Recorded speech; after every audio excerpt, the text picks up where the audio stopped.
हाँ तो भाई स्वागत है आपका हमारे नए पॉडकास्ट में। और ये पॉडकास्ट काफ़ी ज़्यादा नॉलेजेबल और इंटरेस्टिंग होने वाला है क्योंकि आज हमारे साथ हैं आयुर्वेदिक डॉक्टर पूरू धवन। सर स्वागत है आपका। थैंक यू मैं वेरी आपको मच। बताना चाहता हूँ कि आज काफ़ी सारी यूथ से रिलेटेड बातें होंगी कि आजकल क्यों ज़्यादा लोग जल्दी बीमार हो रहे हैं यंग एज में, और स्पेशली किडनी की और पैरालिसिस एक्सपर्ट भी हैं सर।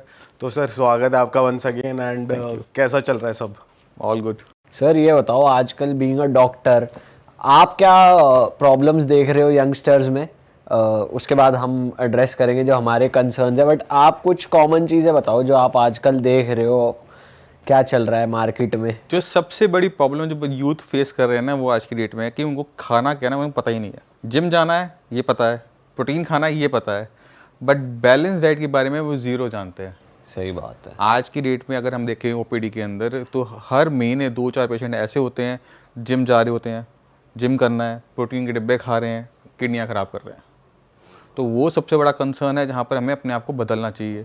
आपको अपनी बॉडी को अंडरस्टैंड पता होना चाहिए कि आपकी बॉडी कैसे काम करती है, क्या खाना है, क्या बॉडी को कब लगेगा, खाना बॉडी को लग रहा है नहीं लग रहा, वो सब एक यूथ को अब पता होना चाहिए। सर खाना लगना मतलब क्या होता है? देखो, आपने मुंह से डाल लिया, आपके इंटेस्टाइन्स में चला गया, स्टमक में चला गया, बट इसका मतलब ये नहीं है कि वो आपकी बॉडी को लग गया। आपकी बॉडी को वो तब लगता है जब वो ढंग से डाइजेस्ट हो जाता है, जब उस पर बैक्टीरिया काम करते हैं, जो उसमें विटामिन्स हैं, मिनरल्स हैं, वो आपकी ब्लड में चले जाते हैं, वो तब आपकी बॉडी को खाना लगता है। सर जैसे हर कॉमन इंडियन की डाइट, जैसे मतलब नॉर्थ इंडियन साइड्स की अगर बात करें तो रोटी सब्जी, अगर हम ये आजकल लोग यूथ इतना तो अवेयर है कि भाई बाहर का नहीं खाना, घर का खाना खाना है, और घर के खाने में रोटी सब्जी चावल ये सबके मील में कॉमन मोस्टली होते ही हैं। हाँ, तो क्या ये भी सही खाना नहीं है या ये बेटर खाना है, या क्या इसमें मिसिंग है, कुछ बताओ। हाँ, इसमें मिसिंग सबसे बड़ी चीज़ हो जाती है वो है सब्जियाँ। अक्सर हम देखें, हम रोटी चावल खा लेते हैं, साथ में खा लेते हैं राजमा छोले, तो इन चीज़ों के अंदर ना फाइबर की मात्रा कम होती है। तो अगर आप फाइबर की इंटेक कम कर रहे हो तो आपका भी लेके चलो कि आपका सिस्टम खराब हो जाएगा, आज नहीं तो कल। दूसरी सबसे बड़ी गलती क्या करते हैं हम, जैसे रोटी खाई, आपने चावल खाया, उसके बाद ना पानी का ग्लास पी लिया, और अगर खाना खाने के बाद पानी पीने से आपका पेट फूल रहा है तो ये गारंटीड है कि अगले 2-3 सालों में आपकी तबीयत बहुत ज़्यादा ख़राब होने वाली है। अच्छा। डायबिटीज़ डेवलप होगी, कोलेस्ट्रॉल आपका बढ़ेगा ही बढ़ेगा। तो कुछ चीज़ें हैं जिसका हमें ध्यान रखना पड़ता है खाना खाते समय, खाने के बाद, और क्या खा रहे हो वो बहुत बहुत इंपॉर्टेंट है। तो डाइट में क्या ज़रूरी होना चाहिए? देखो, डाइट में सब कुछ होना ज़रूरी है। डाइट का बैलेंस डाइट होना बहुत ज़रूरी है। किसी एक टाइप के खाने को बार बार नहीं खाना, रोज़ पोहा नहीं खाना, रोज़ दलिया नहीं खाना, रोज़ घिया तोरी टिंडे नहीं खाने। इनको रोटेशन के साथ खाओ। मिक्स वेजिटेबल खाई, किसी दिन राजमा खाया, किसी दिन छोले खाए, किसी दिन मक्का की रोटी खाई, किसी दिन साग खाया, तो it should be in rotation. उससे क्या होता है, जब आप वैरायटी ऑफ फूड और ले रहे होते हो, जैसे फ्रूट एंड वेजिटेबल की वैरायटी ले रहे हो, तो अब किसी चीज़ के अंदर विटामिन सी ज़्यादा है, किसी के अंदर विटामिन डी ज़्यादा है, तो जब हम रोटेशन करते हैं ना तो बॉडी में डेफिशिएंसीज नहीं बनती, आपकी बोन्स में पेन नहीं होगा, आपको गैस की प्रॉब्लम भी कम होती है, कॉलिक पेन नहीं बनता। तो ये सारे फायदे आपको तब मिलते हैं जब आप बैलेंस डाइट पे चल रहे होते हो। पर जैसे आजकल से जिम में लोग ये कॉन्सेप्ट आ गया कि जितना ज़्यादा मील लोगे उतना ज़्यादा सही रहेगा क्योंकि उस हिसाब से गेनिंग होगी और बॉडी बनेगी आपकी। तो लोग दिन में 6-6 मील खा रहे हैं, 7-8 मील खा रहे हैं, तो वो सही है क्या? देखो, नंबर ऑफ मील इतने मैटर नहीं करते, उस मील में ले गए रहे वो बहुत इंपॉर्टेंट मैटर करता है। आपने प्रोटीन बहुत ज़्यादा खाया, आप जब प्रोटीन ज़्यादा इंटेक करो तो अपने सिस्टम पर लोड डाल रहे हो, क्योंकि प्रोटीन को आपको अपनी बॉडी में लगाने के लिए तोड़ना पड़ेगा। आपने जो प्रोटीन खाया वो डायरेक्टली तो लगने वाला है नहीं, वो आपके स्टमक में जाएगा, लीवर उसे डाइजेस्ट करेगा, फिर वो ब्लड में जाएगा, ब्लड सर्कुलेट करते हुए सारे के सारे बॉडी ऑर्गन्स को वो जाके वो यूज़ होगा। तो जब हम जिम जाते हैं तो क्या होता है, मसल्स हम वेट उठा रहे हैं, मसल के फाइबर टूट रहे हैं, तो वो प्रोटीन रिपेयर के लिए ज़रूरी होता है। तो इसलिए डाइट में प्रोटीन की मात्रा बढ़ानी चाहिए, बट डाइट में सिर्फ प्रोटीन नहीं होना चाहिए। दोनों चीज़ों में फ़र्क है। अगर आप सिर्फ प्रोटीन खाते रहोगे तो किसी और चीज़ की डेफिशिएंसी हो गई, तो आप डाइट में बढ़ा दो, एग्स बढ़ा दो, पनीर बढ़ा दो, और चीज़ों से इसको पूरा कर लो, दालें बढ़ा लो, बट सिर्फ और सिर्फ ये नहीं कि दालें सुबह शाम चल रही, वो काम नहीं करना। अच्छा, और जैसे यंग एज में लोगों की तबीयत खराब हो रही है कि भाई पहले ही बीमार हो रहे हैं और फिर छोटी बीमारी लगी है फिर बड़ी बनती चली गई, हाँ, तो उसका क्या कारण हो रहा है? वो जनरल खान पीना ही है या कुछ और है? वो सिर्फ खाना पीना नहीं है, आपकी वो मेंटल हेल्थ भी इसमें इंक्लूड हो जाती है। रीज़न क्या होता है, जैसे आपने बीपी चेक नहीं करवाया, क्यों? क्योंकि आप यंग हो। आपको डायबिटीज़ डेवलप हो रही है, आपने चेक ही नहीं करवाते, आप 35 के हो रहे हो, आपने चेक ही नहीं करवाया। तो अब जब आपकी बॉडी में बीमारी है और आपको नहीं पता और वो बढ़ती जा रही है, तो एक बीमारी दूसरी बीमारी को बना देती है। फॉर एग्जांपल, अगर आपका बीपी हाई था, आपने उसका ध्यान नहीं रखा, तो आपको कार्डियक इशू तो हो ही जाते हैं, मगर आपको किडनी फेलियर भी हो सकता है, पैरालिसिस की भी दिक्कत हो सकती है। तो बीपी को इग्नोर करने पे बाकी बड़ी बीमारियां आ गई। तो तरीका ये होता है कि उसको छोटे पे ही ख़त्म कर दो, खाना बदलो, लाइफस्टाइल चेंज करो, उसको वहीं पे फिनिश कर दो, उससे पालना नहीं है। कुछ लोगों को तो सर पता ही नहीं चलता कब क्या हो गया, कि कब हो रही है या नहीं हो रही, कब चेक करें, क्या करें, तो कैसे पता? सर आइडियली कब चेक कराना चाहिए अपना फुल बॉडी चेकअप? मतलब आपके फुल हिसाब से? बॉडी चेकअप अपने बर्थडे पे फिक्स कर दो। अच्छा, साल में एक बार बहुत है। हाँ, साल में एक बार मिनिमम करवाओ, फिर शादी हो जाए फिर 2 बार करवा लो, मैडम के बर्थडे पे भी करवा लो। अच्छा, तो इस तरह से एक रूटीन सेट हो जाती है, मिस नहीं करते आप। तो वो एक तरह से अपने आप को खुद की इंश्योरेंस है, खुद का गिफ्ट है, आपने अपने को गिफ्ट दे दिया कि बर्थडे पे हम ये चाहते हैं कि गिफ्ट मिले, खुद को कभी हम कुछ देते नहीं है, तो आप अपने आप को हेल्थ दे दो। ठीक है, 2-3 हज़ार का टेस्ट हुआ, अब आप सिक्योर, ये साल सिक्योर हो गया, तो ये फायदा हो जाता है। अच्छा सर, आपने थोड़ी देर पहले कहा था कि अगर कोई खाना खाते पानी पी रहा है, उसको ब्लोटिंग हो रही है, तो मतलब कुछ दिक्कत 2-3 साल बाद उसको और बढ़ जाएगी। तो आइडियली पानी कब पीना चाहिए, खाना खाने के बाद या उससे पहले? देखो, आयुर्वेद में 3 टाइप के बताया गया कि किस तरह से आप पानी का इंटेक कर सकते हो। अगर आप खाने से पहले पानी पीते हो तो क्या होता है कि स्टमक फिल्ड अप हो गया पानी से, तो खाना कम गया, या खाना कम गया मतलब कैलोरीज कम गई, कैलोरीज कम गई तो मतलब आपका वेट पुटअप कम होगा, तो वो आपको वेट लूज करने में हेल्प करता है पानी खाने से पहले। खाने के बीच में सिप सिप करके पी रहे हो तो क्या है, खाने के अंदर जो जूसेस होते हैं वो अच्छी तरह से बाहर निकल आते हैं, तो सिस्टम आपका डाइजेस्टिव सिस्टम अच्छा काम करता है, बहुत अच्छा है। मगर अब आपने खाना पेट भर लिया खाने से ऊपर तक, अब आपने पी लिया, जो ग्लास बचा हुआ था पानी का वो आपने ऊपर पी लिया, तो क्या गया, वो खाना पेट में जब पानी के साथ मिलता है ना तो फूल जाता है, पहली चीज़। दूसरी चीज़, हमने केमिस्ट्री में बायो में पढ़ा था कि हमारे स्टमक में HCl होता है, एसिड होता है। अब इसका जो pH होता है वो 2.5 होता है। अब पानी आपने पिया, वो डाइल्यूट हो गया, अब वो जो उसकी पोटेंसी थी वो कम हो गई, तो क्या हुआ, हमारा डाइजेशन स्लो हो गया। जो खाना हमारा 1.5 घंटे में पच रहा था वो 4 घंटे में पच रहा है, अब 4 घंटे में आप दूसरा खाना खा लेते हो दोबारा से, तो फिर क्या होती है, ब्लॉटिंग की दिक्कत होनी शुरू हो जाती है। खाने में फाइबर भी कम था, उससे और दिक्कत आ गई, उससे फिर आपका ब्लड प्रेशर बढ़ना शुरू हो गया, डायबिटीज़ प्री डायबिटिक होने शुरू हो गए, तो ये सारी दिक्कतें एक के बाद लगनी शुरू हो जाती है।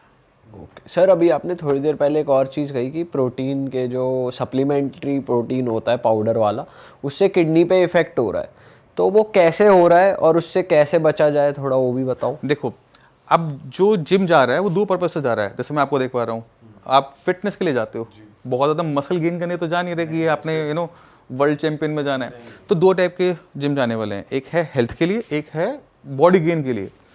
तो हेल्थ के लिए ऑल ओके, कार्डियो करो, अपना लाइट वेट अपना किया, ऑल ओके। बट जब हम बहुत ज़्यादा प्रोटीन इनटेक शुरू करते हैं कि हम मसल मास गेन करेंगे ना, तो प्रोटीन का हमारे सिस्टम पे इफेक्ट आएगा। कैसे आएगा, आपने खाया था प्रोटीन था, अब प्रोटीन को यूटिलाइज करने के लिए बॉडी से छोटे छोटे हिस्सों में डिवाइड करेगी और उसमें निकलता है अमोनिया। अमोनिया लीवर में जाता है, वहाँ बनता है वो यूरिया। अब यूरिया को बाहर निकालने का काम किसका है, किडनी का।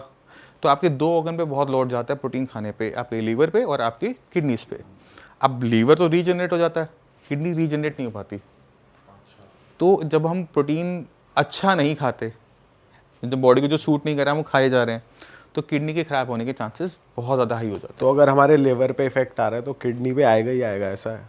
हाँ, ये दोनों ऑर्गन्स आपस में रिलेटेड हैं। लीवर क्या करेगा, कोई भी हम खाना खाते हैं तो छोटे छोटे हिस्सों में डिवाइड करेगा कि बॉडी से यूटिलाइज कर ले, और जो उसमें गंदगी बनेगी उसको बाहर निकालेगी किडनी। तो दोनों सिस्टम आपस में मिलकर काम करते हैं, तो डायरेक्ट इनडायरेक्ट इफेक्ट दोनों का आपस में पड़ता है। अगर लीवर पे इम्पैक्ट आ रहा है, ज़रूरी नहीं है कि वो किडनी पर भी है, बट कुछ बीमारियों में वो आता है। अच्छा सर, रिसेंटली मैं देख रहा था, अभी मार्केट में एक नई चीज़ आई है, प्लांट बेस्ड प्रोटीन। ये नॉर्मल तो आ ही रहे थे, प्लांट बेस्ड भी आने लग गए, तो वो ठीक है, वो लेने चाहिए? देखो, ये अगर प्लेन सच्ची में प्लांट बेस्ड है तो मेरे ख्याल से उसमें नुकसान नहीं होना चाहिए, बट आपने ध्यान के रखना है, आप जब भी प्लांट बेस्ड प्रोटीन लो तो साथ में प्लांट बेस्ड और भी चीज़ें फाइबर टाइप की साथ में ऐड करो, क्योंकि अगर आप प्रोटीन का पाउडर इनटेक कर रहे हो तो कहीं ना कहीं जाकर वो एक स्लरी सा बन जाता है, पेस्ट सा बन जाता है, तो वो आपके इंटेस्टाइन्स में चिपक जाता है। और अगर उसको आप एसिमिलेशन अच्छा चाहते हो कि बॉडी में अच्छा लगे, तो साथ में थोड़ा सा फाइबर इनटेक, फ्रूट्स, वेजिटेबल्स साथ में ज़रूर रखना। सिर्फ ये नहीं प्रोटीन पाउडर, लिया वो काम चला लिया, वो काम नहीं होना। नेचुरल चीजें आपको खानी है पूरे टाइम, ये है कि हाँ, जितना नेचुरल चीजें खाओ उतना बढ़िया है। हाँ, नेचुरल आप रखो, फाइबर की मात्रा ज़्यादा रखो, डाइट आपकी रिच होनी चाहिए, 95% वेजिटेरियन डाइट होनी चाहिए आपकी, 5% आप नॉनवेज खा सकते हो अगर हेल्दी जो हम कहते हैं, 5% कोई दिक्कत नहीं। हफ्ते का मतलब एक मील आप नॉनवेज ले लो, बाकी अपना वेजिटेरियन रखने की कोशिश और करो। जो सर आप कह रहे हो कि जो एक्चुअल प्रोटीन जो किडनी लीवर खराब कर रहा है, तो मतलब उसमें भी आप ये कह रहे हो ना कि जो ऑथेंटिक नहीं है या फिर जो बेकार आ रहे हैं, क्योंकि बहुत लोग हो सकता है ऑफेंड हो जाए सुन के। मैं तो यही कह रहा हूँ कि डिब्बा लेने की जरूरत ही नहीं है, कैसा भी हो आप एग्स खाओ, दालें खाओ, क्या दिक्कत है? प्रोटीन तो सारा सारा उसमें भी है ना, तो आप उस तरफ जाने की कोशिश मत करो अनटिल अनलेस आपने वो कंपैरेटिव बॉडी बिल्डिंग करनी है। एग्जैक्टली क्यों आप अपनी बॉडी को खराब, अच्छा वहां पे चांसेस है खराब होने के, कभी सुना अंडे खा के किडनी खराब होगी या पनीर खा के किडनी खराब होगी? कभी नहीं सुना होगा। डिब्बे खा के किडनी खराब होगी ये जरूर सुना हुआ है। तो अगर वहां पर 1% का भी रिस्क है तो वहां क्यों जाना? सर वैसे ऐसा कहा जाता है स्टेरॉइड्स के लिए कि अगर आपको बॉडी बिल्डिंग वाली बॉडी बनानी है तो स्टेरॉइड्स, नहीं तो हमारी नॉर्मल डाइट में इतना प्रोटीन नहीं लेते हम लोग, तो इसलिए सप्लीमेंट्स की ज़रूरत आती है। तो आपका उस पर यह टेक है? देखो स्टेरॉइड के अगर लिए मसल गेन थोड़ी बहुत करना चाहे कोई तो डब्बा ले भी रहा है अगर वो, तो प्रिकॉशनरी फाइबर खा ले या पानी ज़्यादा पिए, क्योंकि ऐसा हमने सुना है कि जैसे पानी जितना ज़्यादा पियो तो वॉश आउट होता रहता है, किडनी फंक्शनल ठीक करती रहती है, ऐसा है? हाँ देखो, अब पहले आपको समझना पड़ेगा कि आप प्रोटीन इनटेक, मैंने पहले भी कहा था, क्यों कर रहे हो, है ना। अब आपने कहा कि हमें वो नेचुरल तरीके से नहीं मिल पाता, ऐसा नहीं है। आप बात को समझो कि अगर आप एग्स लेते हो 100% एब्जॉर्बेबल प्रोटीन है, पूरा बॉडी को लगेगा, कहीं नहीं जाएगा, तो आप एग्स की मात्रा बढ़ा सकते हो।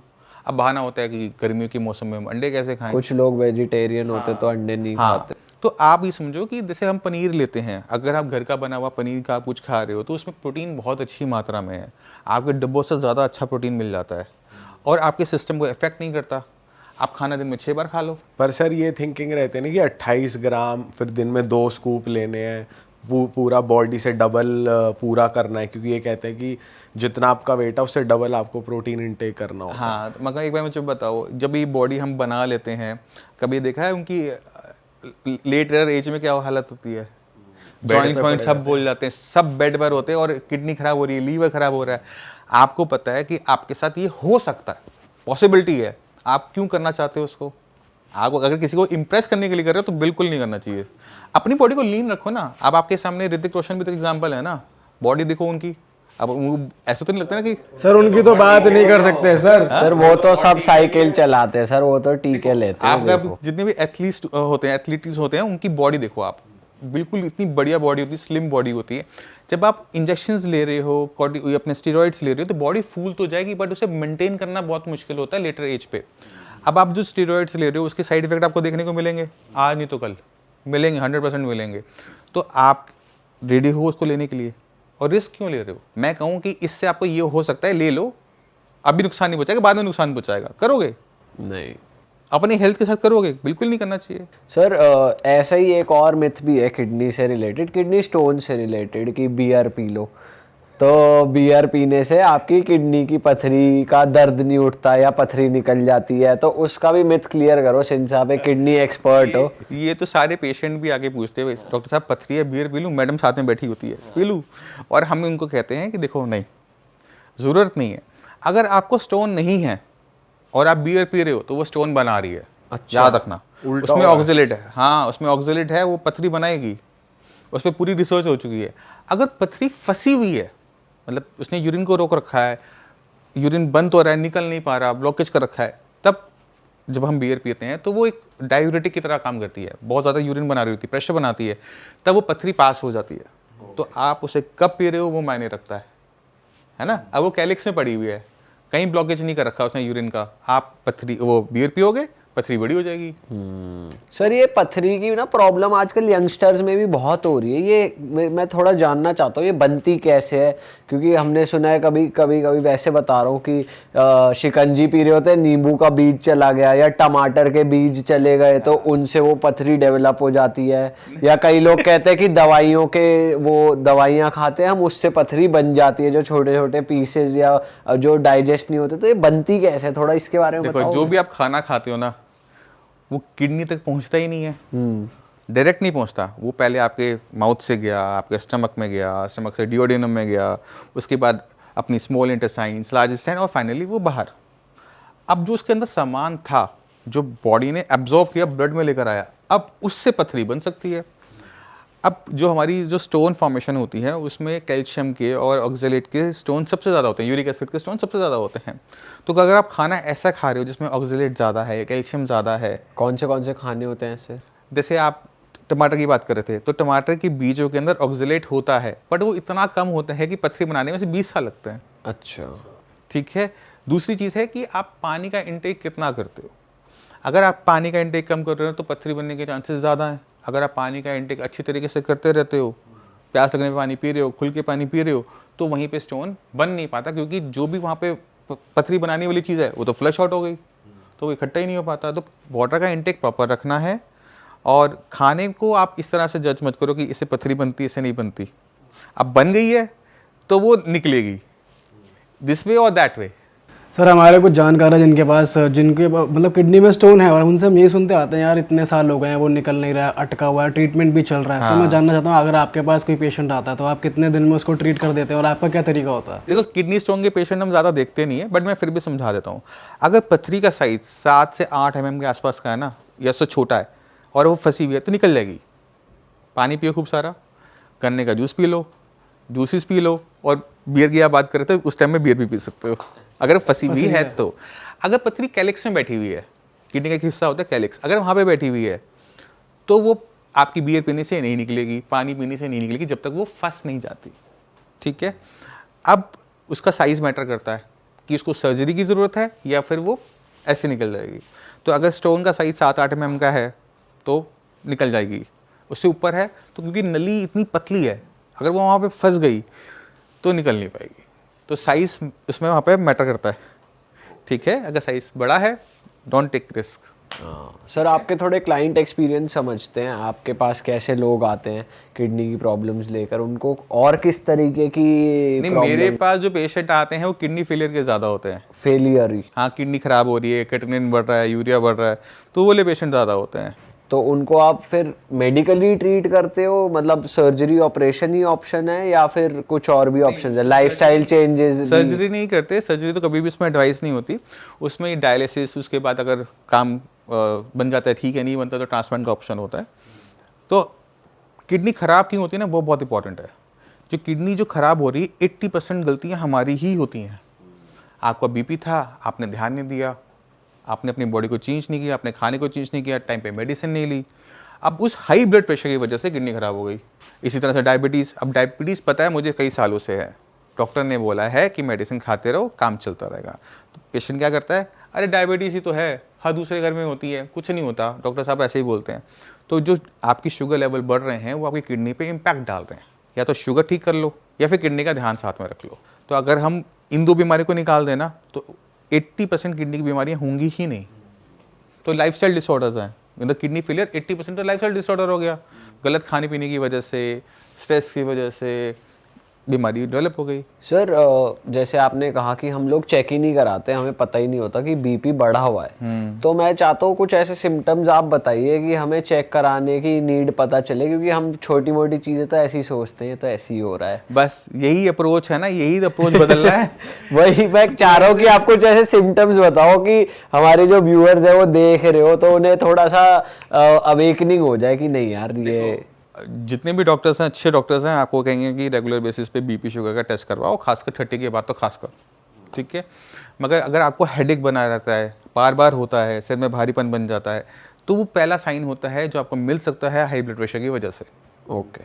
ठीक है। अगर बीपी बहुत बढ़ जाएगा तो फिर वो वॉमिटिंग और वो वाली दिक्कतें आनी शुरू होती हैं, बट उससे पहले हेडेक से ज़्यादा कुछ नहीं पता लगता। घबराहट हो सकती है, थोड़ी बहुत घबराहट हो गई, इससे ज़्यादा बीपी में कुछ नहीं पता लगता कि बीपी बढ़ा हुआ है। वो चेक करवाने पे ही पता लगता है। तो किडनी पूरी खराब हो जाती है तब पता लगता है कि बीपी भी था और किडनी भी खराब हो गई। क्योंकि अगर बीपी एकदम तेजी से बढ़ेगा ना तो महसूस होगा, अगर वो धीरे धीरे सालों साल में धीरे धीरे बढ़ता रहा, 1-1 पॉइंट 2-2 पॉइंट, नहीं पता लगता। तभी तो इसको हम साइलेंट किलर भी कहते हैं कि किडनी खराब हो गई, पता ही नहीं लगता किडनी खराब हो गई, एकदम ही इम्पैक्ट आता है सीन। और सर बीपी और डायबिटीज़ की ऐसा कहते हैं कि दवाइयाँ जैसे आप भी कह रहे हो कि चलेंगी अब जिंदगी भर, पेशेंट नहीं खाएगा ही नहीं खाएगा। ऐसा नहीं है। अगर आपके पास आते हैं तो देखो बीपी और शुगर, देखो वो हाँ वो केस अलग है। यहाँ पे क्या है, किडनी फेलियर साथ में है, तो हमें किडनी फेलियर का ध्यान रखते हुए बीपी शुगर को मैनेज करना पड़ता है। तो वहाँ पे एक्सपेरिमेंट नहीं कर सकते, पॉइंट को समझ में आया? वहाँ पे एक्सपेरिमेंट करना बहुत खतरनाक चीज़ है। मगर मान लो कि कोई पेशेंट है, बीपी के पता है बीपी बढ़ा हुआ है, उसे इग्नोर नहीं करना। आपको अपने खाने को बदलने की ज़रूरत है, अपनी लाइफस्टाइल को बदलने की ज़रूरत है, और जिसकी वजह से आपको ब्लड प्रेशर की दिक्कत हो रही है उसको आइडेंटिफाई करने की ज़रूरत है।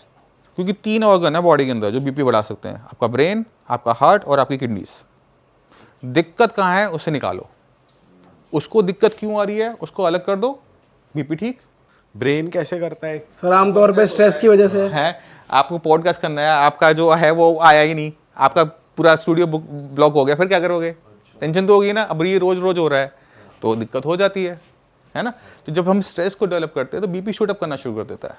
अब कभी कभी हम बेकार की चीज़ों में ले लेते हैं, टेंशन ले लेते हैं, ओवर थिंकिंग करते रहते हैं। सर हमारे घर पे बड़े तो लेते ही हैं हर चीज़ को लेके स्ट्रेस और टेंशन, बात बात पे से हम देखते आते हैं अपने घरों में, बड़े बूढ़े मतलब हर बात की टेंशन होती है उन्हें, तो इसीलिए मेजरली बीपी बढ़ रहा है। हाँ, और शाम को उनके साथ कौन आके मिलता है वो भी इम्पोर्टेंट है। देखो स्ट्रेस होगा, आप सिटीज़ में रहते हो आपको 100% होगा, नो डाउट। बट जब आपका काम ख़त्म होता है आप उसके बाद क्या करते हो वो आपको उस पर डिपेंड करेगा कि आपको बीपी की दिक्कत आएगी या नहीं आएगी। कि आप घर पे भी जाके लड़ ही रहे हो या कुछ और? 8 घंटे भी आप स्ट्रेस लो, कोई इशू नहीं। हाँ। जब से आप घर पे पहुँचे, आप अपने फ्रेंड्स के साथ हो, आपकी कंपनी क्या है, क्योंकि आप स्पोर्ट्स खेलने जा रहे हो, दोस्तों से मिल रहे हो, तो क्या है ना वहाँ पे सारा स्ट्रेस निकल जाता है। तो आपके लिए 2 काम हो गए, एक तो आपने फिजिकल भी कर लिया, स्पोर्ट्स एक्टिविटी खेल ली, दूसरा आप मेंटली भी रिलीव हो गए, तो वहाँ पे स्ट्रेस खत्म। जो 24 घंटे स्ट्रेस रखते हैं, रात को सो नहीं रहे हैं, नेटफ्लिक्स देख रहे हैं, सुबह जाना है जॉब पे जाना है, 6 बजे निकलना है, 4 बजे नेटफ्लिक्स देखा, 2 घंटे सोए, वो बॉडी खराब जल्दी हो जाएगी। नींद पूरी नहीं कर रहे अपनी बेसिकली। ये ज़्यादा हो रहा है सर, नेटफ्लिक्स देख रहे हैं 4-4 बजे तक।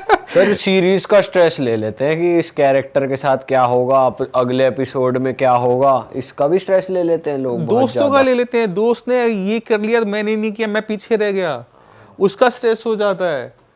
आप इमेजिन नहीं कर सकते इतनी छोटी छोटी बातें हैं जो हमें लगती हैं कि यार ये इस बात के लिए कौन स्ट्रेस लेगा। शादी का स्ट्रेस, बाल नहीं है उसका स्ट्रेस, तो वो आपके पास एंडलेस पॉइंट है जहाँ पर आप स्ट्रेस ले सकते हो। बट आपको स्ट्रेस लेने से कुछ होता नहीं है, इनको कौन समझाए। आपको एक्शन लेना तो पड़ेगा ही ना, जो भी प्रॉब्लम है उसे सॉल्व तो करना ही पड़ेगा फाइनली, तभी तो स्ट्रेस जाएगा। अब आप स्ट्रेस लिए जाओ, उसके बारे में कॉन्टिन्यूसली ओवर थिंकिंग किए जाओ, ये ऐसा हो जाता, मैं ऐसा कर लेता, दिक्कत तो आनी है। सर कोई ऐसा केस बताओ, कोई पेचीदा केस किडनी का आपके पास आया हो, किडनी फेलियर का, और आपने ठीक कर दिया हो। नहीं, किडनी फेलियर के केसेस तो आप ये लेके चलो कि अच्छे बुरे सारे केसेस डेली बेसिस पे लगे रहते हैं। कोई एक्सट्रीम मैजिकल भाई ठीक हो गया मैजिकल, देखो मेडिकल साइंस में ना मैजिकल नहीं होता कुछ भी, जो भी है वो लॉजिकल है, साफ सी बात। अब मिरेकल्स तो होते हैं। देखो वो बताने वाले के ऊपर होता है। अच्छा, एक अच्छे डॉक्टर को पता होगा कि ये क्यों हुआ और कैसे हुआ। पर कई बार सर हमने ऐसा सुना है ना, डॉक्टर्स भी हैरान हो गए ऐसा कैसे हो गया। नहीं, वो वीडियो के टाइटल बनते हैं। अच्छा, बट देखो जितना आपको इन डेप्थ किसी चीज़ के बारे में नॉलेज है ना, तो वो मिराकल क्यों हो रहा है ना, आप उसकी भी नॉलेज निकाल लेते हो। एक जादूगर जब जादू करता है ना, तो आपके लिए वो जादू है, उसके लिए वो लॉजिक होता है ना। तो मेडिकल साइंस में भी ऐसे ही है। अब जो किडनी फेलियर है वो 2 टाइप का है। एक है एक्यूट किडनी इंजरी, जहाँ पे किडनी आपने दर्द की गोली खाई, 2 दिन खाई, तीसरे दिन किडनी पूरी खराब बंद हो गई, क्रिटिनिन पहुँच गया 20, 22, 24। अब ऐसे केस के अंदर क्या होता है कि जब हम मेडिसिन स्टार्ट करते हैं ना, तो पेशेंट 15 दिन में लेवल नॉर्मल, 15 दिन महीना भर में नॉर्मल हो जाता। जो 20-22 का लेवल था वो बिल्कुल नॉर्मल हो गया। अब आप हो गई मैजिक, पेशेंट कहेगा मैजिक कर दिया डॉक्टर साहब, आपने मेरी जान बचा ली। डॉक्टर साहब को तो पता है ना कि हुआ क्या था। ठीक है, तो वो एक हो गया। दूसरा क्या होता है, एक CKD, क्रॉनिक किडनी डिजीज, जहाँ पे किडनी धीरे धीरे खराब हो रही है बीपी की वजह से, शुगर की वजह से। तो वहाँ पर लेवल जब धीरे धीरे बढ़ते हैं तो लेवल धीरे धीरे नीचे आते हैं। लेवल आपका मान लो कि 10 है, आप आए तो लेवल नॉर्मल करना मुश्किल है वहाँ पे, क्योंकि किडनी के अंदर ना स्ट्रक्चर मर गया है। अब मरे को जिंदा तो किया नहीं जा सकता। मालूम मैं किसी पेशेंट को बोलता हूँ आप बायोप्सी करवा लो, बायोप्सी करवाते हैं तो किडनी अंदर से बिल्कुल एकदम सख्त हो चुकी है, हार्ड हो चुकी है, अंदर कुछ बचा ही नहीं है। तो अब वहाँ पर मिरेकल नहीं हो सकता है ना। तो वो डॉक्टर्स को, अच्छे डॉक्टर्स को पता है कि एक्चुअल में अंदर हो क्या रहा है। आप पेशेंट अगर आएगा रिपोर्ट दिखाएगा, आप उसको देख के जज कर लोगे कि मतलब एक्चुअल में उसके साथ हुआ क्या था। सर थोड़ी पैरालिसिस की बात करते हैं, सिंस आप पैरालिसिस एक्सपर्ट भी हैं, तो ये बॉडी में कैसे होता है, मतलब क्या किसी डिफिशिएंसी की वजह से होता है या फिर कोई नर्व्स ब्लॉकेज की वजह से होता है, और कैसे होता है, कैसे ट्रीट करते हैं आप? या स्ट्रेस की वजह से होता है? नहीं नहीं, रीज़न दोनों के सेम है, किडनी फेलियर के और बीपी के, हाई ब्लड प्रेशर और शुगर। अगर आपकी बॉडी में कोलेस्ट्रॉल ज़्यादा है, डायबिटीज़ भी आपको है, तो आपकी ब्लड के अंदर खून के थक्के बनने के चांसेस बढ़ जाते हैं ज़्यादा। आप खून का थक्का अगर हार्ट में जाके फंस गया तो हार्ट अटैक आ गया, और अगर वो आपके ब्रेन में चला गया तो आपको ब्रेन स्ट्रोक होता है, ये जिसको हम पैरालिसिस भी आम भाषा में कहते हैं, हवा लगना भी कहते हैं इसको। तो अब क्या होगा, ब्रेन के उस हिस्से में जहाँ ब्लड जा रहा था नहीं पहुँच पाया, वो हिस्सा डेड। 4 घंटा उसको खून नहीं दोगे, ऑक्सीजन नहीं दोगे तो जिंदा तो रहेगा नहीं। अब वो ब्रेन जो था, जो वो काम कर रहा था आपके हाथ पैर को चलाने का, वो नहीं कर पाएगा, तो उसको पैरालिसिस कहा जाता है। अब दूसरा रीज़न है हाई ब्लड प्रेशर। आपने ध्यान नहीं रखा, ब्लड जा रहा है प्रेशर के साथ ब्रेन में, नस गई फट, जैसे पाइप की, पानी की पाइप नहीं फट जाती प्रेशर से, वैसे वो फट जाती है। अब ब्लड गया अंदर फैल, अब जिस एरिया में वो फैलेगा वहाँ की फंक्शनिंग डाउन, बंद, और फिर वो आपके हाथ पैर बंद होंगे, आवाज़ जाएगी। वो डिपेंड करता है कि किस हिस्से को नुकसान पहुँचा है। और इसी तरह से डायबिटीज इसमें होता है, क्रॉनिक किडनी फेलियर में, सीकेडी के अंदर बीपी बढ़ा हुआ है, आपका प्रेशर के साथ ब्लड एंटर कर रहा है किडनी के अंदर। अब वो बाल की 1/3 मोटी अंदर ब्लड सप्लाई है, 1/3, यानी आप इमेजिन नहीं कर सकते कि इतनी पतली सप्लाई के अंदर जब ब्लड जाता है, प्रेशर से जा रहा है। अब नॉर्मली क्या होता है कि जब इतनी किसी चीज़ पे आप बार बार स्ट्राइक करते हो, चोट पहुंचाते हो ना, वो जगह हार्ड हो जाती है। जैसे लोग बाइक चलाते हैं या चाकू से काम कर रहे हैं, कहीं चीज़ करते हो, तो उनकी स्किन मोटी हो जाती है ना। इसी तरह से जब ब्लड का अटैक उस पर हो रहा है तो वहाँ पर वो जो स्ट्रक्चर है वो हार्ड हो रहा है, ब्लड सप्लाई कम हो जाती है और हमें किडनी की दिक्कत शुरू। अच्छा सर, क्या इसका मतलब ये है कि हमें ब्लड थिनर रेगुलर बेसिस पे अपने खाने चाहिए कुछ महीनों में एक बार, या क्या सीन रहता है, या अपने पास रखने चाहिए मतलब? नहीं, मैं ये एडवाइस नहीं करूँगा कि आप अपनी फार्मेसी खुद खोलें। ब्लड थिनर आपको तब जब डॉक्टर आपको लिख के दे, ठीक है, क्योंकि आप ब्लड थिनर खा रहे हो, आपका कहीं एक्सीडेंट हो जाता है, ब्लीडिंग ज़्यादा हो जाएगी, तो वो भी एक रीज़न डेथ का हो जाता है। तो कृपया करके अपने यहाँ मेडिसिन लेने की कोई ज़रूरत नहीं है। डॉक्टर को चेक करने दो, उसको बताने दो, उसको पर्चे पे लिखने दो, उसके बाद उसे यूज़ करना। और जैसे कहते हैं अदरक भी एक तरीके का ब्लड थिनर टाइप होता है, तो वो खा लेना चाहिए? वो आंवला है, अपना जिंजर है, बहुत सारी चीज़ें हैं जो आपको वो रेगुलर ले सकते हैं। हाँ, डेली बेसिस पे लो, उससे कोई दिक्कत नहीं है। जितनी भी खट्टी चीज़ें होती है ना, वो कोलेस्ट्रॉल को और ये क्लॉट फॉर्मेशन को कंट्रोल करके रखती हैं। जितनी भी खट्टी चीज़ें, चाहे वो आपके ऑरेंजेस हैं, चाहे आपके ग्रेप्स हैं, उनका आप इंटेक करो। करेले का जूस भी बढ़िया है। करेले का जूस, करेला खाओ ना, करेले का जूस क्यों, आप रोज़ तो करने वाले हो नहीं, पूरी जिंदगी करने वाले हो नहीं। हफ्ते में 2 बार करेले की सब्जी रखवा लो, 3 बार रखवा लो, 4 बार रखवा लो, वो आप खा पाओगे, कर पाओगे। जूस निकालोगे महीना, 2 महीना, 6 महीने, सब भूल जाओगे। सर वैसे जैसे इंडिया में किसी को भी डायबिटीज डिटेक्ट होती है ना, तो वो 2-3 करेला, जामुन इनके जूस ले आता है घर पे कि रोज सुबह पीऊंगा जूस। और सैर नहीं करता ना। हाँ, पैक्ड वाले जो जूसेस होते हैं, जो ये आयुर्वेदिक जूसेस होते हैं, मतलब मैं वो फ्रूट जूसेस नहीं, आयुर्वेदिक जूसेस की बात कर रहा हूँ, वो इफेक्टिव होते हैं? ये शॉर्टकट्स होते हैं, ठीक है। तो आपको ये समझना है कि आपको शॉर्टकट नहीं लेना, आपको लॉन्ग कट लेना, क्योंकि लॉन्ग कट अच्छा है। आपको ये चेक करना पड़ेगा कि आपको टाइप 1 डायबिटीज़ है या टाइप 2। अगर आपको टाइप 2 डायबिटीज़ है, यानी आपकी बॉडी में इंसुलिन तो बन रहा है, आपकी बॉडी से यूज़ नहीं कर पा रही, यूटिलाइज नहीं कर पा रही। अब वो क्यों कर रही? क्योंकि बॉडी हो गई इंसुलिन रेजिस्टेंट।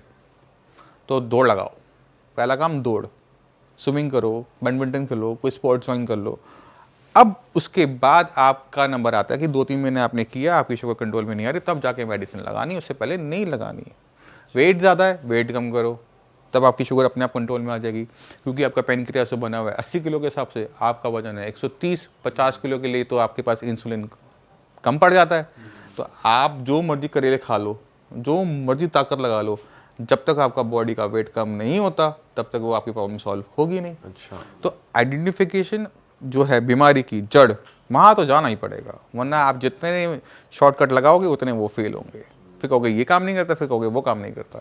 सर थोड़ी और डाइट की बात करते हैं। जैसे हमने ही अपने पॉडकास्ट में सुना था कि जितना आप कच्चा खा रहे हो उतना ज़्यादा बढ़िया है। अगर वो खाना गैस पे चला गया तो वो आपके लिए ठीक नहीं है। हाँ, तो ये थोड़ा बताओ कि क्या खाना चाहिए, कितना कच्चा खा सकते हैं हम, क्या खा सकते हैं? नहीं आप कच्चा खा सकते हो, कोई दिक्कत नहीं होती।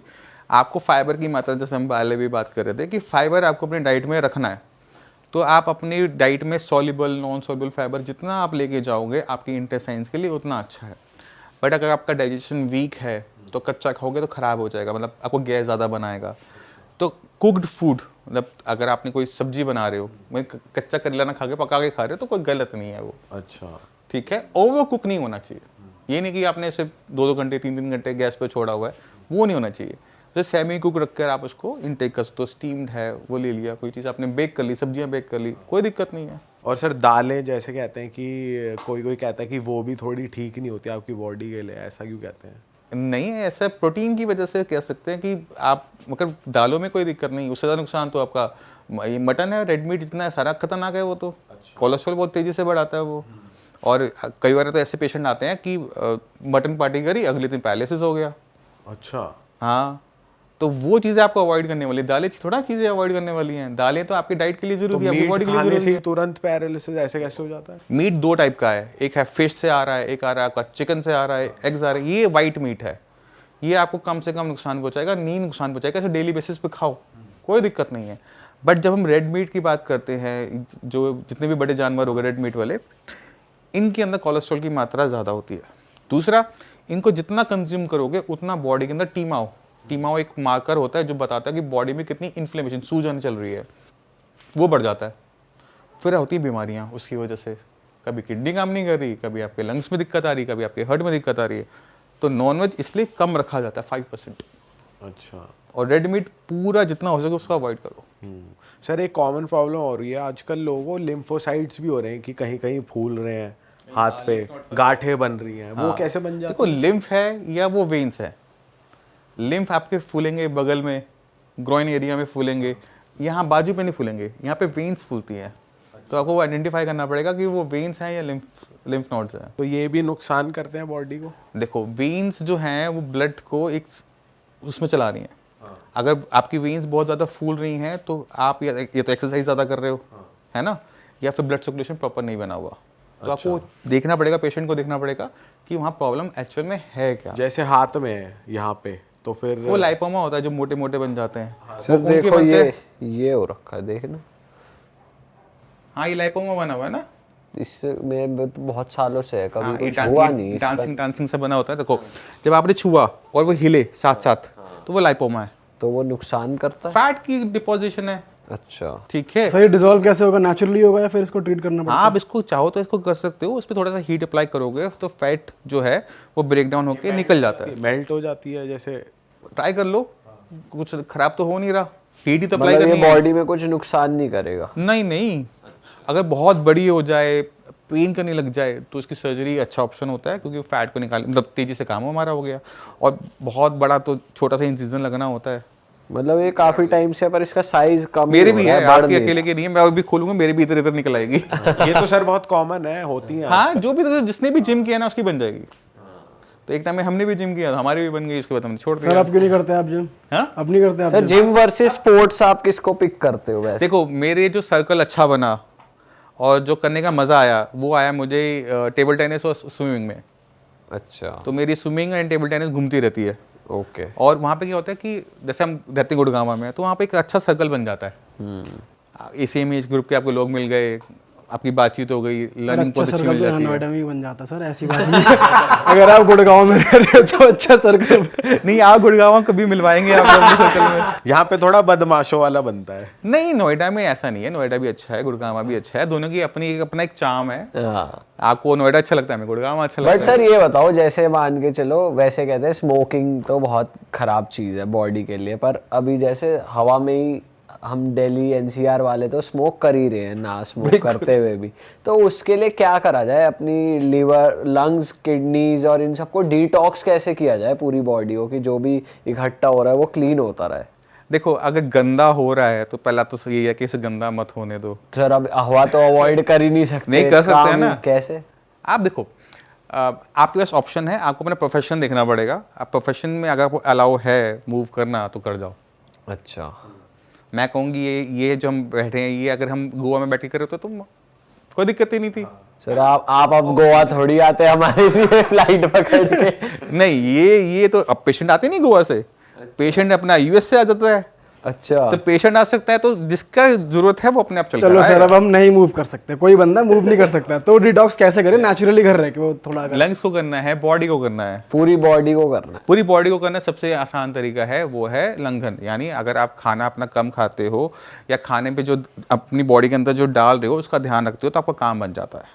बट आपको इसे रोज रोज नहीं करना होता, ठीक है? तो आप अपने नवरात्रे पकड़ लो, साल में 2 बार आने हैं, 2 बार फास्टिंग करनी है, आपका काम अपने आप तरीके से हो जाएगा, ठीक है? आपको किसी टाइप की वो अलग से फॉलो करने की ज़रूरत नहीं है।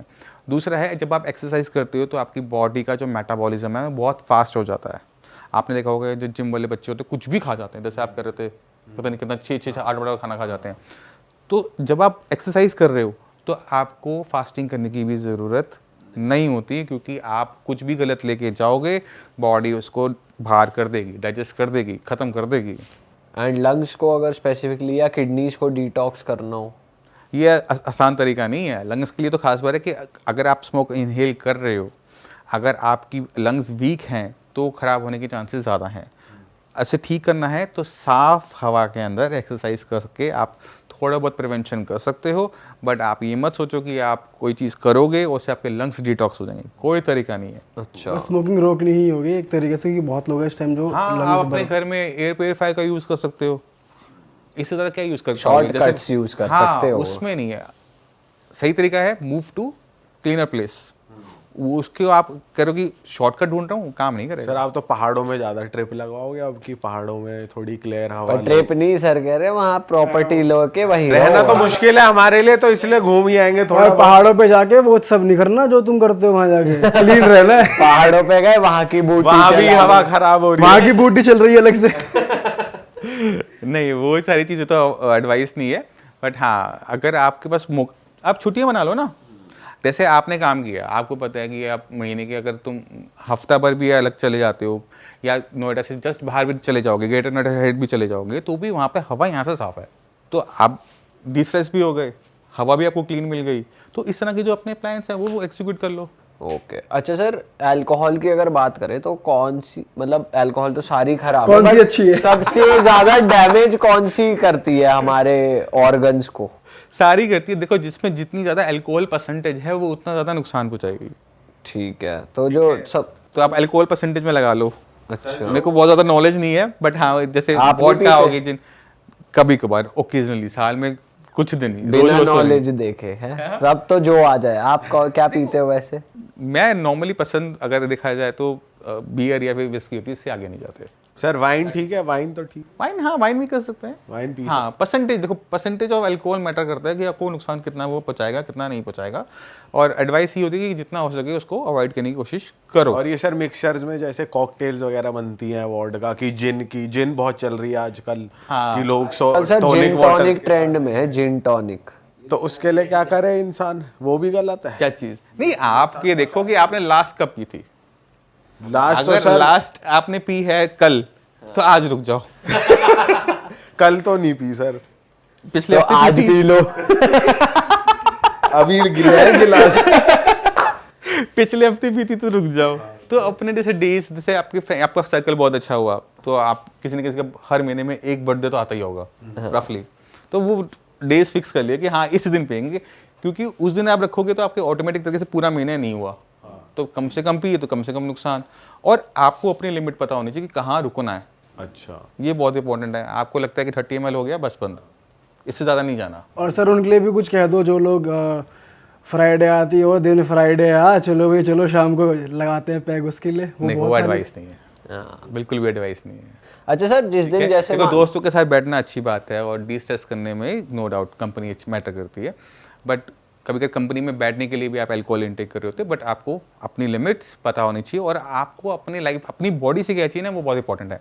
मैं कहता हूँ मैं आपके पास 100 करोड़ रुपये देता हूँ, है ना, आपको मैं हेल्थ ले लेता हूँ आपसे, करोगे? नहीं सर, है ना, आप भी वही कर रहे हो एग्जैक्टली।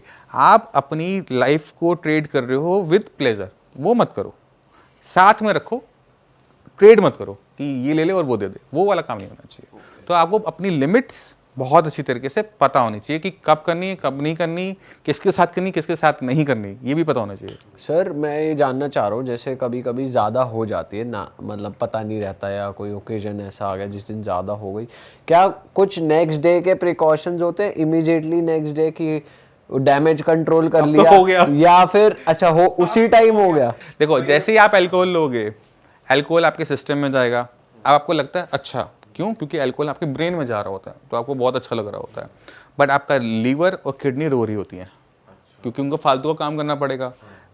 अब कुछ लोग कहते हैं ना कि मुझे चढ़ती नहीं है, और सच्ची में उनको नहीं चढ़ती, असली वाले लोग, उनका लीवर बहुत अच्छा काम कर रहा होता है इसलिए उनको चढ़ती नहीं है। और जिनको बहुत तेज़ी से चढ़ जाती है एक पैक में, उनका लीवर ख़राब होता है क्योंकि उनको अल्कोहल को ब्रेक डाउन करने में टाइम लग रहा होता है, तो उनकी बॉडी में, ब्लड में अल्कोहल की परसेंटेज काफ़ी लंबे टाइम तक स्टे करती है, तो इसलिए उनको कॉन्टीन्यूसली अच्छा लग रहा होता है। तो उससे आपके लीवर की कंडीशन के बारे में पता लग जाता है। अगर आपको ज़्यादा चढ़ रही है, कम में चढ़ रही है, तो लीवर आपका ख़राब हो चुका है, तो रुक जाओ। तो जिनको जल्दी चढ़ रही है वो तो इस चक्कर में रहते हैं, हम तो कम पीते हैं, हमारा अंदर का सब कुछ बढ़िया चल रहा है। सर ऐसा भी होता है ना, आज बहुत टाइम बाद पिए, आज जल्दी चढ़ गई, और कईयों का ये होता है कि पीते पीते इतनी आदत पड़ गई कि अब चढ़नी बंद हो गई। हाँ, वो चीज़ अलग हो जाती है। वो उनका देखो, वही आपके किसी को 30 ml में सब कुछ हो जाएगा, किसी को वो 120 में भी कुछ नहीं होगा, ठीक है। तो वो आपके लीवर पे, आपके सिस्टम पे डिपेंड करता है, इसलिए सबकी अपनी पीने की कैपेबिलिटीज अलग अलग होती हैं। तो आपको अपने लीवर का ध्यान रखना है, किडनी का ध्यान रखना है, तो कम से कम कृपा करके उन पर लोड दो, उनको इतना मत परेशान करो कि वो गए टाटा सी बाय बाय। और सर जैसे अभी दारू की और सिगरेट की बात चल रही थी, कुछ लोग अभी और हाई लेवल के भी नशे कर रहे हैं, जैसे कि चरस हो गया, गांजा हो गया, तो वो मतलब एक मज़ा तो आ जाता है लोगों को करने में, बॉडी को क्या असर आता है उस चीज़ का? नहीं, मुझे इसका कोई आइडिया नहीं है। मैं करता तो बता देता सर, ये सोच रहे। और अगर लोगों को मजा आ जाता है, तू कह रहा है तुझे कैसे पता उनको मजा आ रहा है? बातें करिए ना। नहीं, अल्कोहल तक तो ठीक है, बट हाँ मुझे इसका आइडिया ज़्यादा नहीं है। बट देखो, आपको उसका सोर्स ही नहीं पता होगा, अगर मैं गलत नहीं हूँ तो। पैकेट में तो आता नहीं है ना कि गवर्नमेंट दे रही है उसको, तो आप अब उसके अंदर क्या एडल्ट्रेशन है आपको पता ही नहीं है, तो जिसके बारे में आपको कंफर्मेशन नहीं है, आप बॉडी में डाल रहे हो तो अपने रिस्क पर डाल रहे हो। अब कल को आपके ब्रेन को कुछ हो जाए, अपनी बॉडी को, अपने हाथ पैर को ना हिला पाओ, ऐसा रिस्क लेना ही क्यों है? तो सर सही कह रहे हो आप, बहुत बड़ा रिस्क क्यों लेना है आपने? सही बात है। तो जिसके बारे में पता है कि ये होगा, जो कंफर्म है, उसको तो फिर आप एक बार कर सकते हो, बट जिसके बारे में आपको बिल्कुल डाउट के अंदर, क्वेश्चन मार्क के अंदर आपने किया, पता लगे उठ ही नहीं पाए, क्यों करेंगे हम? हाँ। तो सर एक बार थोड़ा प्रोसेस समझते हैं आपसे। अगर लोगों को टच में होना हो तो क्या प्रोसेस रहता है? आपकी टीम है, आप कैसे काम करते हैं, या आपका जो सेंटर है वहाँ पे और भी डॉक्टर्स हैं, या पर्टिकुलरली आप ही देखते हैं सबको? नहीं, कैसे मेरे पास रहता है? 40 डॉक्टरों की टीम है, और हम kidney failure, paralysis, Parkinson's, liver, psoriasis, इन सारी डिजीज़ को हम कवर करते हैं। तो हर फील्ड की अपने अपने डॉक्टर्स हैं। जैसे डॉक्टर मेघा हैं, वो अपना स्किन का ज़्यादा देखती हैं, लीवर देखती हैं। मेरे पास पैरालिसिस, किडनी ये हैं, तो सबके अपने अपने डिवीज़न हैं। तो जितनी बीमारी हम बताते हैं उतना ही हम करते हैं। अच्छा, हाँ, तो सारी डिजीज का भी। और सर जो आप मेडिसिन देते हो वो प्योर आयुर्वेदिक जाती है, मतलब जैसे कुछ लोगों को नहीं पिया जाते काढ़े, जैसे नहीं, काढ़े तो खत्म पुराने हैं और ओल्ड फैशन हो गए। मैं टैबलेट्स ही होती है मैक्सिमम की। और आप अगर यहाँ आ रहे हो तो अपने माइंड में ये लेकर आओ कि आपको रिजल्ट से मतलब है। हम आपको होम्योपैथी भी देंगे, हम आपको आयुर्वेद भी देंगे, आपका लाइफस्टाइल भी चेंज करेंगे, आपका खाना भी बदलेंगे। तो तैयारी कर आना, कोई चीज़ आसान नहीं होती। जो मैं कहता हूँ कोई शॉर्टकट नहीं है, लॉन्ग कट ही अच्छा है, तो वो हम पेशेंट पे भी अप्लाई करते हैं। अच्छा, बीइंग आयुर्वेदिक डॉक्टर आप बाकी साइंसेस के वो नहीं हो कि? हाँ, ये आप देखो, हर किसी पैथी की ना अपनी ना पावर है और अपनी वीकनेस भी है। एलोपैथी की भी है, आयुर्वेद की भी है और होम्योपैथी की भी है। अब छोटा बच्चा है, उसको खांसी जुकाम हो रहा है बार बार, तो वहाँ पे होम्योपैथी बहुत अच्छा काम कर जाती है। आयुर्वेद से भी फास्ट काम कर जाती है, तो वहाँ पे होम्योपैथी बहुत अच्छी हो गई, है ना। अब सोरेसिस जैसी बीमारी है, वहाँ पे आयुर्वेद बहुत अच्छा है, होम्योपैथी काम नहीं कर पाती, एलोपैथी काम नहीं कर पाती, तो वहाँ ऑटोमेटिक तरीके से उसकी पावर बन जाती है। अब किडनी में है, किडनी में आपको बीपी शुगर कंट्रोल करना है, एलोपैथी नो डाउट अच्छा है, बट आपने किडनी डाउन करना है तो वहाँ पर मेडिसिन बनी ही नहीं है। पैरालिसिस में एक कंसेप्ट होता है जिसे कहते हैं न्यूरोप्लास्टिसिटी, यानी ब्रेन की रीवायरिंग करना। जैसे हम कोई चीज़ सीख लेते हैं, फिजिक्स पढ़े तो फिजिक्स सीख गए, तो ब्रेन के अंदर रीवायरिंग हो रही होती है, तो वो रीवायरिंग शुरू कर रहा ना, वो आयुर्वेद के हाथ में, एलोपैथी में है ही नहीं।